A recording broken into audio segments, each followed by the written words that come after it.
मेरा नाम शंकर है और मैं एक छोटे से गांव शिवपुर उत्तर प्रदेश का रहने वाला हूँ।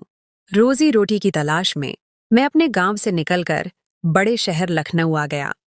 यहाँ पहुंचकर मुझे एहसास हुआ कि मेरे पास कोई हुनर नहीं था और मैं बेरोजगारी की हालत में सड़कों पर भटक रहा था। तब मेरे एक पुराने गांव के दोस्त राजू ने मुझ पर मेहरबानी की और मुझे गाड़ी चलाना सिखाया। राजू की बदौलत मुझे एक बड़े भवन बंगले में ड्राइवर की नौकरी मिल गई, जहां सिर्फ मालिक, मालकिन और उनकी इकलौती बेटी रहती थी। मालिक का नाम शेठ धर्मवीर सिंह था और वह शहर के जाने माने व्यवसायी थे। उनकी पत्नी मालकिन दुर्गा देवी भी बहुत नेक और परहेजगार थीं। मालिक ने मुझे अपनी बेटी की गाड़ी पर ड्राइवर के तौर पर रखा। उनकी बेटी का नाम गौरी था और वह एक सुंदर, बुद्धिमान लड़की थी। गौरी लखनऊ के एक मशहूर कॉलेज में पढ़ती थी। मेरा काम उसे रोजाना सुबह कॉलेज छोड़ना और शाम को वापस लाना था। अक्सर वह शाम में अपनी सहेलियों के घर चली जाती, तब भी मैं ही उसे ले जाने और लाने का इंतजाम करता। मैं एक गांव का सीधा सादा इंसान था और अपनी इज्जत के मामले में बहुत संवेदनशील था। मैंने कभी गौरी की तरफ आंख उठाकर भी नहीं देखा। मेरी नजरें हमेशा जमीन पर या सड़क पर टिकी रहती थीं। गौरी मुझसे रास्ते में अक्सर बातें करती और अपनी जिंदगी के किस्से सुनाती, अपनी सहेलियों के किस्से सुनाती और कभी कभी तो अपने भविष्य के सपने भी बताती। मैं सिर्फ सिर हिलाकर जवाब देता या कभी बहुत जरूरी हो तो एक दो शब्दों में बात खत्म कर देता। वह पढ़ाई में बहुत तेज थी और हमेशा अपनी क्लास में प्रथम आती थी। गौरी एक ऐसे घर में पैदा हुई थी जहां उसे हर चीज आसानी से मिल जाती थी। जब उसने नई गाड़ी की फरमाइश की तो उसके पिता ने फौरन उसे एक नई चमकती हुई मर्सिडीज खरीद दी। गौरी ने खुशी से मुझे दिखाया, देखो शंकर जी, मैंने तुम्हारे लिए नई गाड़ी ली है। मैं हल्का सा मुस्कुरा दिया। उसकी इस बात में एक मासूम सी शरारत थी। गौरी अक्सर बातों बातों में मुझे छेड़ती और मुझसे बेतकल्लुफ होने की कोशिश करती, लेकिन मैं हमेशा अपनी सीमा में रहता। कभी उसे यह महसूस न होने देता कि मैं उसकी किसी बात का गलत मतलब निकाल रहा हूं। वह जब भी खरीदारी करने जाती, मेरे लिए और मेरी छोटी बहन के लिए कुछ न कुछ जरूर लाती, क्योंकि उसे मालूम था कि मेरी छोटी बहन लक्ष्मी की शादी होने वाली थी। वह एक बार मेरी बहन के लिए एक खूबसूरत सा लहंगा लेकर आई और बोली, शंकर जी, यह लक्ष्मी के लिए है, कहना गौरी दीदी ने दिया है। मैं उसके व्यवहार और आदतों से बहुत प्रभावित था, लेकिन मुझे क्या खबर थी कि यही गौरी एक दिन मेरे चरित्र को दागदार कर देगी। एक अप्रत्याशित मोड़ और अनिश्चित परिस्थितियां। गौरी की कम उम्र में ही शादी तय हो गई थी और वह जल्द ही अपनी मौसी के बेटे से ब्याही जाने वाली थी। उसके होने वाले पति का नाम राजेश था। वह अक्सर गाड़ी में फोन पर अपनी सहेलियों से राजेश के बारे में बातें करती, कभी उसकी खूबियां गिनाती तो कभी उसकी शरारतें सुनाती। मैं हमेशा इन बातों से बेखबर रहने की कोशिश करता और अपना ध्यान सड़क पर रखता। एक दिन मालिक और मालकिन को अचानक दिल्ली जाना पड़ा। मालिक के बड़े भाई, जो दिल्ली में रहते थे, बहुत बीमार थे और आखिरी वक्त में अपने भाई को देखना चाहते थे। गौरी की परीक्षाएं सिर पर होने की वजह से माता पिता उसे घर पर ही छोड़ने पर मजबूर थे। जाते हुए मालिक ने मुझे यह जिम्मेदारी सौंपी कि मैं गौरी को कॉलेज लाने ले जाने का काम पूरी ईमानदारी से करूं और उसका ख्याल रखूं। मैं 2 साल से उनके साथ काम कर रहा था और वह मुझ पर बहुत भरोसा करते थे। उन्हें मालूम था कि मैंने कभी उनकी बेटी की तरफ गलत नजर से नहीं देखा। मालिक और मालकिन 1 महीने के लिए दिल्ली चले गए और मैं पूरी ईमानदारी के साथ अपनी जिम्मेदारी निभाने लगा। मेरी छोटी बहन लक्ष्मी की शादी करीब थी और मुझे पैसों की सख्त जरूरत थी। मैं गौरी को कॉलेज छोड़कर करीबी मैकेनिक की दुकान पर चला जाता और वहां बैठकर काम सीखता, ताकि खाली समय में कुछ अतिरिक्त कमा सकूं। मेरी छुट्टी रात 8 बजे हो जाती थी और मैं चाहता था कि उसके बाद मैकेनिक की दुकान पर बैठकर और काम करूं, ताकि जल्द से जल्द अपनी बहन की शादी के लिए पैसे जमा कर सकूं। जब मालिक घर पर नहीं होते थे तो मुझे जल्द छुट्टी मिल जाती, क्योंकि गौरी ज्यादातर घर में ही रहती थी। देखते ही देखते 1 महीना गुजर गया। मालिक के बड़े भाई जिंदगी की बाजी हार गए। उसी रात गौरी का मुझे फोन आया। उसने कहा कि उसकी तबीयत ठीक नहीं है और मुझे फौरन उसके पास आना चाहिए, शायद डॉक्टर के पास जाना पड़े। गौरी की बात सुनकर मैं परेशान हो गया। रात के इस पहर बंगले के अंदर जाना उचित नहीं था, लेकिन बीमारी की हालत में, खासकर ताऊ जी की मौत के गम में, मैं गौरी को अकेला नहीं छोड़ सकता था। मैंने अपने दिल पर पत्थर रखकर बंगले के अंदर कदम रखा। मैं पूरी रात उसके साथ रहा और उसका ख्याल रखता रहा। वह तेज बुखार में तप रही थी और आधी बेहोशी की हालत में थी। मैं सुबह तक उसके पास बैठा रहा। जब उसकी हालत कुछ बेहतर हुई तो मैं वापस अपने क्वार्टर में चला आया। उस रात मैंने गौरी को एक भगवान कृष्ण की मूर्ति दी थी, जो मेरे पास हमेशा रहती थी, और कहा था कि इसको अपने पास रखना, ये तुम्हारी रक्षा करेगी और तुम्हें सुकून देगी। एक नया आरोप और हैरान कर देने वाली सच्चाई। समय तेजी से गुजरता रहा और उस दिन के बाद से गौरी की तबीयत कुछ ठीक नहीं रहने लगी। वह बहुत खोई खोई सी रहने लगी। मुझे लगा शायद वह अपने माता पिता की जुदाई में परेशान है। उसके कॉलेज के नतीजे भी प्रभावित होने लगे थे। टीचर्स ने भी घर पर शिकायत की कि गौरी पढ़ाई में ध्यान नहीं दे रही। मालकिन ने फोन पर मुझसे पूछा कि क्या गौरी ठीक है, तो मैंने उसे यह कहकर टाल दिया कि वह अपनी पढ़ाई को लेकर परेशान है। लेकिन मुझे क्या खबर थी कि हकीकत कुछ और ही थी। मालिक ने और 1 महीना अपने भाई के बच्चों के पास गुजारा और पूरे 2 महीने बाद वह दोनों घर वापस आए। मैं उन्हें देखकर बहुत खुश हुआ, लेकिन उस वक्त मेरे पैरों तले जमीन खिसक गई जब मालिक ने पास पड़ा डंडा उठाकर मुझे बुरी तरह पीटना शुरू कर दिया। वह मुझे भला बुरा कहते जा रहे थे और मारते जा रहे थे। मुझे समझ नहीं आ रहा था कि मुझसे ऐसी कौन सी गलती हो गई है कि मालिक इस कदर गुस्से में हैं कि मेरी बात भी सुनने को तैयार नहीं। और जब मुझे पूरी बात पता चली तो ऐसा लगा जैसे किसी ने मेरे पैरों तले जमीन खींच ली है। गौरी ने मुझ पर यह आरोप लगाया था कि मैंने उसके साथ जबरदस्ती की है और वह गर्भवती है, और उसने डर के मारे यह बात अपने माता पिता को फोन पर नहीं बताई ताकि मैं उसे कोई नुकसान न पहुंचा सकूं। यह सुनकर मेरे दिल पर मानो बिजली गिर पड़ी। मैंने हैरत से गौरी को देखा जो कमाल से झूठ पर झूठ बोल रही थी। उसके चेहरे पर कोई शर्मिंदगी नहीं थी, बल्कि एक रहस्यमयी सी खामोशी छाई हुई थी। मैं तो गौरी को बहुत ही सीधा सादा और मासूम समझता था, लेकिन उसने तो मेरे चरित्र को ही दागदार कर दिया था। कोई मेरी बात सुनने को राजी नहीं था और गौरी अपने झूठ से पीछे हटने को तैयार नहीं थी। वह कह रही थी कि जिस रात ताऊजी का निधन हुआ उसकी तबीयत ठीक नहीं थी। उसने मुझे कमरे में बुलाया था। उसे लगा था कि शायद उसे डॉक्टर की जरूरत है, लेकिन मैं अस्पताल ले जाने की बजाय उसके साथ गलत काम कर बैठा। मालिक ने पुलिस को बुलाकर मुझे जेल में डलवाने का फैसला किया, लेकिन गौरी ने उन्हें रोक दिया। उसने अपने पिता से कहा कि ऐसा करने से उनकी इज्जत पर आंच आएगी। गौरी के पिता ने मुझे नौकरी से निकाल दिया और मैं बहुत परेशान था। मेरे पास करने के लिए कोई काम नहीं था और इतनी जल्दी मुझे दूसरी नौकरी भी नहीं मिल रही थी, जबकि मेरी बहन लक्ष्मी की शादी सिर पर आ गई थी। मैं मालिक के दिए हुए सर्वेंट क्वार्टर में रहता था और अब मेरे पास रहने के लिए भी कोई जगह नहीं थी। मैंने मालिक से बहुत मिन्नतें की, हाथ जोड़े, यहाँ तक कि अपने माता पिता की कसम खाई कि मैं बेगुनाह हूँ, लेकिन सब बेसूद। उनके कान पर जूं तक नहीं रेंगी। एक मजबूरी का रिश्ता और खुलासे। इसीलिए मैं मजबूर होकर दोबारा मालिक के द्वार पर गया और उन्हें अपनी बेगुनाही का यकीन दिलाना चाहा, लेकिन उन्होंने मेरे सामने ऐसी शर्त रखी कि मेरे होश उड़ गए। मालिक ने मुझसे कहा, तुम्हें गौरी से कुछ महीने के लिए विवाह करना होगा। जब बच्चे का जन्म हो जाए तो फिर तुम उसे छोड़कर चले जाना। हमने बच्चा गिराने की बहुत कोशिश की, लेकिन सब डॉक्टरों ने यही कहा कि इस प्रक्रिया में गौरी को खतरा हो सकता है और मैं अपनी इकलौती बेटी को खोना नहीं चाहता। गौरी का मंगेतर राजेश भी उसे छोड़कर चला गया है और इससे पहले कि समाज में हमारी बदनामी हो, हम गौरी को तुम्हारे साथ विदा कर देंगे और तुम उसे अपने साथ अपने गांव ले जाना। जब बच्चे का जन्म हो जाएगा तो उसके बाद हम गौरी को वापस ले लेंगे।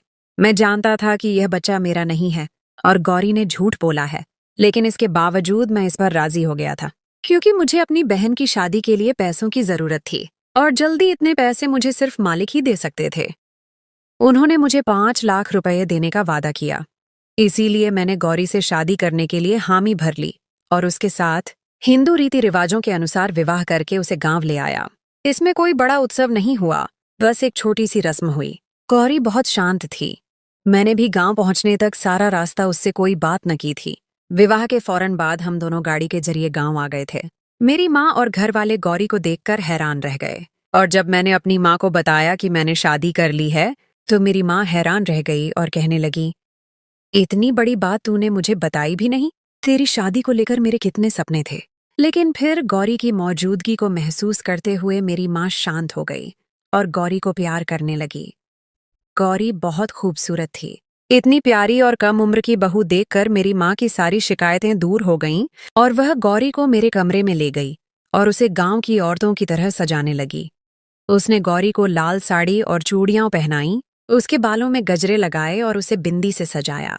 मैं बहन की शादी के इंतजाम देखने लगा और शाम ढलने जब कमरे में आया तो गौरी दुल्हन के रूप में मेरे बिस्तर पर बैठी हुई थी। उसे देखकर मैं आश्चर्यचकित रह गया। वह कोई परी मालूम होती थी। पहली नजर में ही मैं अपनी पत्नी पर दिल हार बैठा था, लेकिन मैं भूल सकता था कि मेरी इसी पत्नी ने मुझे किस तरह चरित्रहीन साबित किया है। मैं उसके करीब बिस्तर पर आकर बैठा तो वह डर के मारे कांपने लगी। उसे अच्छे से मालूम था कि उसने मुझसे किस तरह शादी की है। मैं उससे पहले कि उससे कुछ कहता, वह खुद ही रोने लगी और मेरे पैरों में बैठ गई। उसके आंसू मेरे दिल पर गिर रहे थे, क्योंकि मैंने उसे हमेशा ही बहुत सच्चा और अच्छा पाया था। गौरी रोते हुए मुझसे कहने लगी कि उसने जो आरोप मुझ पर लगाया है उसके लिए शर्मिंदा है और उसे अपनी गलती का पूरी तरह एहसास है, लेकिन यह सब कुछ उसने मुझे बदनाम करने के लिए नहीं किया, बल्कि बहुत ही मजबूरी में किया है। मैंने गुस्से भरी निगाहों से गौरी को देखा और उसे साफ शब्दों में कह दिया, तुमने कितनी मजबूरी में ही यह सब क्यों न किया हो, लेकिन तुम्हारे इस कर्म से मेरी इज्जत 2 कौड़ी की भी न रही। तुम अपने पाप को मेरे सिर थोप कर निर्दोष बन गईं और मैं बेगुनाह होते हुए भी अपने मालिक की नजरों में गिर गया। मैं चाहकर भी तुम्हें कभी माफ नहीं कर पाऊंगा, लेकिन मैं इतना छोटा दिल वाला नहीं हूं कि अपनी विवाहित स्त्री के साथ कोई ज्यादती करूं। इसीलिए तुम इस कमरे में आसानी से रह सकती हो। तुम्हें किसी चीज की कोई तकलीफ नहीं होगी और जब तुम अपने पाप को इस दुनिया में ले आओ तो यहां से जाने पर भी आजाद होगी। मैं खुद तुम्हें तुम्हारी संतान के साथ तुम्हारे घर छोड़ आऊंगा। मैं गौरी को अपने पैरों से उठाकर बिस्तर पर बिठाते हुए कमरे से बाहर निकलने लगा। जब गौरी के शब्दों ने मेरे पैरों को जंजीर कर दिया, वह कहने लगी, मैंने कोई पाप नहीं किया है कि जिसकी पैदाइश तक मुझे यहाँ इंतजार करना पड़े। नहीं, मैंने आपको आपके मालिक की नजरों में गिराया है, बल्कि आपके मालिक तो आपसे बहुत प्रेम करते हैं और वह आप पर सबसे ज्यादा भरोसा करते हैं, और इसीलिए आपके मालिक ने अपनी जिंदगी की सबसे कीमती चीज आपको सौंप दी है और मुझे यह आदेश दिया था कि मैं शादी के बाद आपको सारी सच्चाई बता दूं। गौरी की बातों ने मुझे हैरान कर दिया था। मैं पलटकर गौरी का चेहरा देखने लगा, जहां मासूमियत छाई हुई थी। वह उस वक्त एक 18 साल की मासूम सी लड़की थी, जो न जाने किन परिस्थितियों से गुजर रही थी। वह कहने लगी कि वह गर्भवती नहीं है, बल्कि उसके पिता ने मुझसे यह झूठ कहा है और उसके पिता ने यह सब बहुत मजबूरी में किया है, क्योंकि वह अपनी बेटी की जान बचाना चाहते थे। सच्चाई की परतें खुलती हैं। गौरी मेरे करीब आकर मेरा हाथ अपने हाथों में थाम लिया और मुझे अपने साथ लिए बिस्तर पर बैठ गई। गौरी बहुत धीमे लहजे में मुझे अपनी सच्चाई बता रही थी और मैं गुमसुम सा उसकी बात सुन रहा था। गौरी कहने लगी कि उसकी मौसी ने बचपन से ही अपने बेटे राजेश के लिए उसका रिश्ता मांग रखा था और गौरी के पिता ने अपनी साली की अच्छी आदत देखकर गौरी का रिश्ता अपनी पत्नी के भांजे से तय कर दिया था। हिंदू धर्म में ऐसे रिश्ते बहुत आम हैं और इसमें कोई बुराई भी नहीं है, लेकिन समय गुजरने के साथ साथ गौरी के पिता को अपनी गलती का एहसास हुआ, क्योंकि गौरी का मंगेतर राजेश माता पिता का इकलौता बेटा होने की वजह से बहुत ही ज्यादा बिगड़ चुका था। उसके पास न ही पैसे की कमी थी और न ही कोई रोक टोक करने वाला था। राजेश की माँ कभी भी अपने बेटे को गलत बात पर न टोकती, और जैसे जैसे राजेश उम्र की सीढ़ियां तय करता जा रहा था, वह और भी अविनीत होता जा रहा था। वह शराब पीता था और जुआ खेलता था और अक्सर देर रात घर आता। गौरी बताने लगी कि जिन दिनों उसके माता पिता दिल्ली गए हुए थे, राजेश ने कई बार उसके साथ बदतमीजी करने की कोशिश की और एक बार तो वह बहुत गुस्से में घर आया और गौरी पर हिंसा करना चाहा, लेकिन उसने खुद को कमरे में बंद करके बचा लिया। वह कॉलेज से भी गायब रहने लगा और लड़कियों को परेशान करता था। और जिस रात उसके ताऊजी का निधन हुआ, उससे एक शाम पहले भी राजेश ने अपने दोस्तों के साथ मिलकर गौरी को परेशान करने की कोशिश की और बंगले के अंदर घुसने की कोशिश की, जिससे वह बहुत भयभीत हो गई और इसी से वह बुखार में ग्रस्त हो गई। उसे समझ नहीं आ रहा था कि वह अपने बचाव के लिए क्या करे, क्योंकि उसे डर था कि राजेश उसके अकेलेपन का फायदा उठाकर दोबारा घर में दाखिल हो सकता है। इसीलिए उसने सारी रात मुझे अपने कमरे में बिठाए रखा। वह राजेश से कहीं ज्यादा मेरे चरित्र पर भरोसा करती थी। उसे याद था कि मैंने उसे कृष्ण जी की मूर्ति दी थी।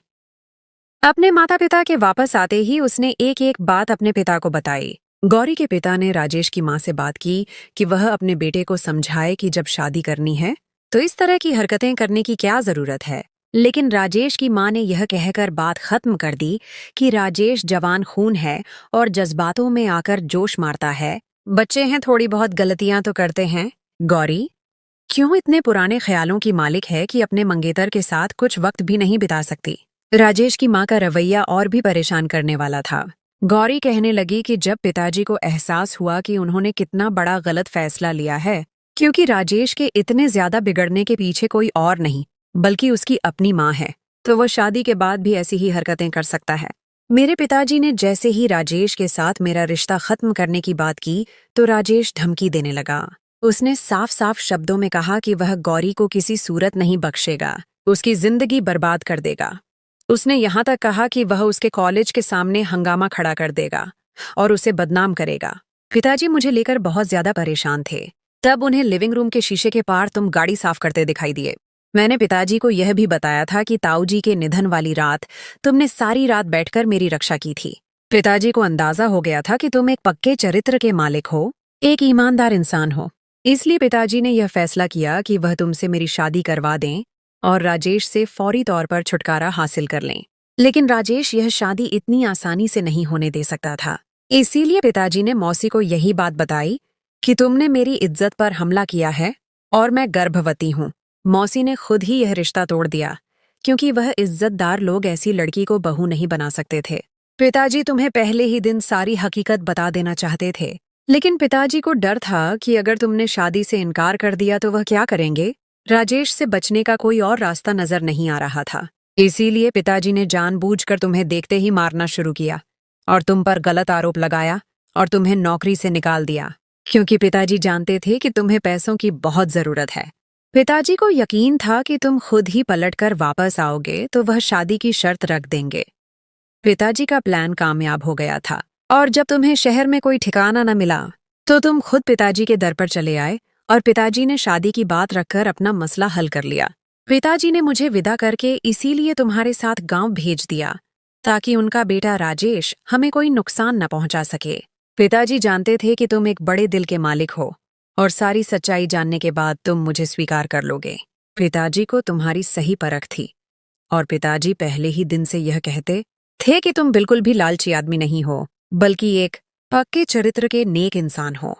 तुम चाहो तो मैं यह बात साबित कर सकती हूँ कि मैं गर्भवती नहीं हूँ और न ही किसी नामहर्म ने मुझे कभी हाथ लगाया है। बहुत मजबूरी में पिताजी ने मुझे तुम्हारे विवाह में दे दिया है और मैंने अपने पूरे दिल से तुमसे विवाह किया है क्योंकि मैं खुद भी तुम्हारी अच्छाई की गवाह हूँ। हो सके तो मुझे और मेरे पिता को बस एक झूठ के लिए माफ कर दो। गौरी की आंखों से आंसू टपक रहे थे और मुझे उन आंसुओं में एक बाप बेटी की बेबसी दिखाई दे रही थी। मैंने गौरी को फौरन कहा, तुम बहुत ही प्यारी लड़की हो जिसे शायद भगवान ने इस तरह मेरे नसीब में लिखा था। मैंने उसके आंसू पोंछे और उसे गले लगा लिया। उस लम्हे मुझे महसूस हुआ कि मेरा रिश्ता उससे सिर्फ एक कागज का नहीं बल्कि आत्मा का है, खुशियों का आरंभ और एक नया अध्याय। मेरी माँ ने बहन की शादी की रस्मों के साथ साथ मेरी भी शादी की रस्में शुरू कर दीं। पूरा गांव खुशी से झूम उठा। मैं हर दिन अपनी पत्नी को गांव के रीति रिवाजों के हिसाब से सजता संवरता देखकर निहाल हो रहा था। गौरी भी गांव की सादी जिंदगी से बहुत जल्द घुल मिल गई और सबसे मिलजुल कर रहने लगी। उसे गांव की औरतों ने कढ़ाई का काम सिखाया और वह भी हाथ से बनी चीजें बनाने लगी। गौरी ने अपने पिता को फोन करके बताया था कि यहाँ हमारी शादी की रस्में हो रही हैं, तो उसके माता पिता भी खामोशी से मेरे गांव चले आए थे और वह भी हमारी शादी में शरीक हो रहे थे। मेरे मालिक ने आते ही हाथ जोड़कर मुझसे अपने की माफी मांगी थी, लेकिन मैं तो उन्हें पहले ही माफ कर चुका था। मैं खुद एक बहन का भाई था और मुझे अच्छी तरह अंदाजा था कि कोई भी पिता या भाई अपनी बेटी की शादी किसी भी ऐसे व्यक्ति से नहीं कर सकता जो बदकिरदार और अय्याश हो। राजेश को जब हमारी शादी की खबर मिली तो वह गांव आया और मुझे और गौरी को नुकसान पहुंचाने की कोशिश की, लेकिन गांव वालों ने उसे भगा दिया। बाद में मालिक ने पुलिस में शिकायत की और राजेश को गिरफ्तार करवा दिया। इस तरह गौरी और मैं हमेशा के लिए सुरक्षित हो गए और हमारी मोहब्बत और भी गहरी होती गई। एक महत्वपूर्ण सबक और जीवन का संदेश। एक बात जो मुझे अच्छी तरह समझ आ गई थी कि अपने बच्चों की किस्मत के फैसले उनके बचपन में नहीं करने चाहिए क्योंकि बड़े होकर वह न जाने कौन सा रास्ता अपनाए। उनके दिल में किसी और की मोहब्बत घर कर जाए। आप इस बात से वाकिफ नहीं हो सकते, और आपकी बहन या बेटी इतनी सस्ती नहीं होती कि आप उसे किसी बदकिरदार व्यक्ति के साथ ब्याह दें, जिसके दिल में किसी और की तस्वीर हो। परिवार की इज्जत को बचाने के लिए झूठ बोलना कभी कभी मजबूरी बन जाता है, लेकिन सच्चाई हमेशा जीतती है। यह कहानी हमें सिखाती है कि जिंदगी में रिश्ते सिर्फ खून के नहीं होते। कभी कभी मजबूरी और हालात भी ऐसे रिश्ते बना देते हैं जो दुनिया की हर ताकत से ज्यादा मजबूत होते हैं। गौरी और शंकर की यह दास्तान सच्चाई, प्रेम और निष्ठा की एक ऐसी मिसाल है जो हमें याद दिलाती है कि सच्चे दिल से किया गया कोई भी काम व्यर्थ नहीं जाता, और धर्म, कर्तव्य और कर्म कार्य का फल हमेशा मिलता है। तो दोस्तों, यह थी शंकर और गौरी की दिल को छू लेने वाली कहानी। अगर आपको ये कहानी पसंद आई हो तो वीडियो को लाइक करें और चैनल को सब्सक्राइब करना न भूलें, ताकि आप ऐसी और भी दिल छू लेने वाली कहानियां सुन सकें। आपके विचार जानना चाहेंगे कि इस कहानी में सबसे ज्यादा किस चीज ने आपको प्रभावित किया।